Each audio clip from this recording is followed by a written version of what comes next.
Get to know your good and bad points. A person who knows the ways to the Ganga can guide another person right up to the river bank. But whether he will wash his clothes or bathe there, all that will depend upon him. That is not something that the Ganga or the person who brought him to the Ganga will decide, but the person himself. It will depend upon his temperament. Similarly, what you will take from the spiritual life is not something that the fullness and the abundance will decide.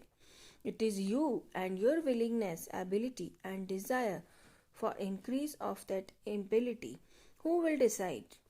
A word of caution: the human mind is very changeable and it can also be very eccentric. It will always swing to extreme. Either it will despair, I cannot achieve it, I am a washout, it is not within my power, what is the use? Or it may start attributing to itself much more than in reality it is capable of doing. I am like Vivekananda, I am like Vasishtha.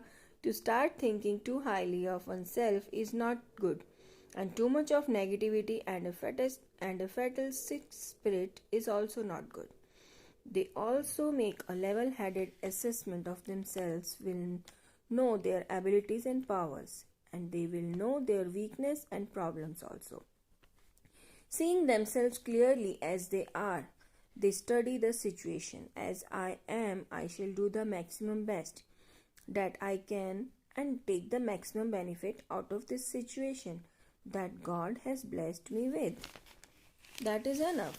So have a proper assessment of your own powers and abilities, and in this light always keep this level-headedness. Carry on this way doggedly, persistently, and perseveringly. That will bring you ultimately to the goal. This is the truth. Do not swing either too much to euphoria of thinking yourself capable of doing things of which you are not capable of, and do not sink into a very undesirable state of pessimism.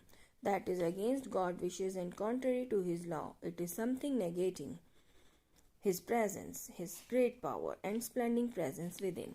It is best to steer clear of both these avenues of extreme thought and be always equipoised and balanced.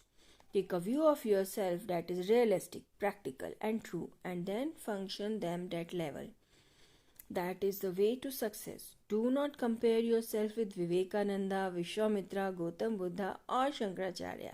Neither do you need to compare yourself with someone who has fallen. Do not try to be like someone else or think that you are someone else. Be yourself and try to make yourself an ideal person. Perfect yourself. That is the greatest gift to God. Be yourself and let your life be your own.